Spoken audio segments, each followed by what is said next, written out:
Bom, meu nome é Vitor Hugo Moraes Carafini, sou da turma S25 de Engenharia de Controle e Automação da UTF-PR. E eu venho discorrer hoje sobre o tema plágio, um dos temas que a gente discutiu aí durante o semestre. E eu não queria falar do plágio como um todo, mas sobre a parte de por que as pessoas cometem um plágio. E em um dos textos que a gente debateu esse semestre, de Helder Sarmento, de título de Plágio, Ética e Pesquisa na Sociedade, Problematizações e Contradições. Em um trecho, na verdade, do Helder, ele diz que um grande responsável das pessoas cometerem o plágio era o capitalismo, por gerar um ideal consumidor nas pessoas, de sempre buscarem principalmente o lucro e a fama, o reconhecimento. Então as pessoas que não tinham a capacidade indefinidamente do que seria essa capacidade, tanto faz, econômica, mental, de capacidade, enfim, qualquer coisa, quando ela não atinge esse ideal econômico e de sucesso, ela é obrigada a cometer o plágio, justamente porque ela não tem aquilo que o sistema capitalista obriga ela a ter. E eu tenho que discordar disso totalmente. Como podemos ver nessa pesquisa, os países que mais cometem plágio no mundo é Índia, Irã e China. Três países em que o capitalismo não é o principal, como se diz, definidor, vamos dizer assim, não estou encontrando outra palavra, mas o que define o que as pessoas vivem. O que eu quero dizer com isso? Nos Estados Unidos, esse ideal capitalista de buscar lucro e reconhecimento é sim o que as pessoas que dita a vida das pessoas. Mas na Índia não é assim. A Índia tem as suas castas, que ditam muito mais como as pessoas vivem do que sua questão econômica. Claro que a questão econômica tem influência? Tem. Mas o berço dessas pessoas, a família, o nome delas, influenciam muito mais na sociedade do que o dinheiro. Então, em uma sociedade onde o dinheiro não é o mais importante, tem muito mais plágio do que uma sociedade onde o dinheiro é mais importante. Então não pode ser o sistema capitalista o principal causador e responsável das pessoas cometerem um plágio. Isso já fica bem claro. Então, o que seria para mim o causador do plágio? Para mim seria a falta de moral. E o que seria a moral? É o que dita o que é certo e o que é errado. A humanidade, desde os seus princípios, em sua grande maioria, teve a religião como quem dita essa moral. Então, um exemplo.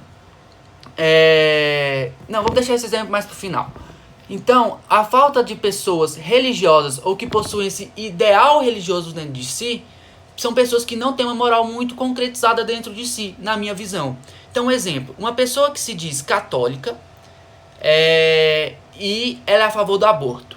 E a Igreja Católica é contra o aborto. Ou seja, essa pessoa não tem o ideal católico dentro de si, mesmo sendo ou se dizendo católica. Então, o grande problema aqui não é as pessoas serem ou não serem religiosas, mas não terem dentro de si o ideal religioso.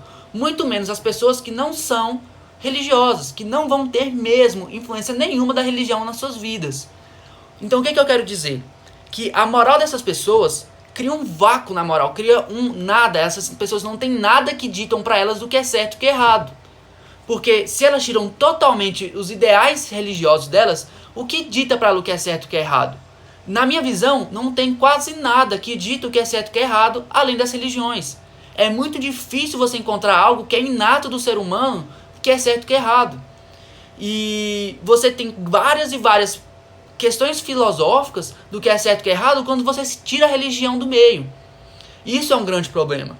Então, pessoas que não têm ideais religiosos dentro de si, na minha visão, são pessoas que têm a moral fraca, a moral frágil. Quer dizer que elas vão cometer o plágio? Não. Quer dizer que elas vão cometer um crime? Não. Mas a chance é muito maior. Por quê? Porque o que elas acham que é certo e que é errado só vira um achismo. Não tem nada que concretize, que fundamentalize aquele pensamento delas, além da opinião dela. Uma pessoa religiosa não. Tem algo que guia, algo que estrutura o pensamento da moral dela, da ética dela. Uma pessoa que não tem a religião dentro de si, ela não tem isso. E parem para pensar, além da religião, o que dita o que é certo e o que é errado? As leis. Só que as leis são, vamos pegar pela parte da moral. Quando as leis foram criadas, em que eles se basearam para dizer o que era certo e o que era errado? Muito provavelmente nas religiões. Então as leis não são um bom exemplo para ditar o que é certo e o que é errado, porque as religiões influenciam muito a forma de pensar das pessoas que criaram as leis. Então vamos lá, tirando as leis e a religião, porque as leis têm influência muito grande da religião, o que dita o que é certo e o que é errado? Nada. Na minha visão, eu não consigo encontrar nada que dita uma questão filosófica certa, bem estruturada do que é certo e o que é errado. Sempre há influência da religião. Então, quanto mais você tira essa influência da religião, das pessoas, desse ideal dessa religião e dessa ética religiosa das pessoas, mais você tira o que é certo, a noção do que é certo e o que é errado das pessoas. Então elas cometem um plágio muito mais facilmente. Elas não veem cometer um plágio como um grande problema. Por quê? Porque as recompensas de fazer um trabalho é maior do que os crimes morais que o plágio você tem que cometer para fazer esse plágio. Então a pessoa não tem dentro de si que o plágio é um grande problema, que ser covarde, ser um ladrão, ser um copiador é tão errado, ao ponto dela abrir mão do dinheiro e da fama que ela vai receber. Claro que essas pessoas procuram fama e dinheiro por causa do capitalismo, mas não é por causa do capitalismo que elas plagiam. Elas cometem o plágio por não ter um ideal religioso dentro de si, um ideal do que é certo e que é errado. Então qual seria a solução? Seria todo mundo voltar à religião? Seria uma boa, mas a gente não pode obrigar todo mundo a virar religioso de novo.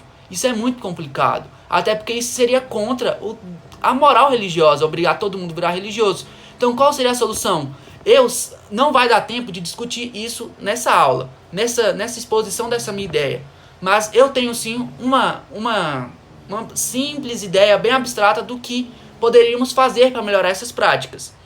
E enfim, é isso que eu queria abordar nesse tema, nessa aulinha de hoje. Aulinha não, né? Nesse videozinho de hoje. Não tem como mais eu falar muita coisa porque meu tempo já bateu. Mas é isso, muito obrigado e até a próxima.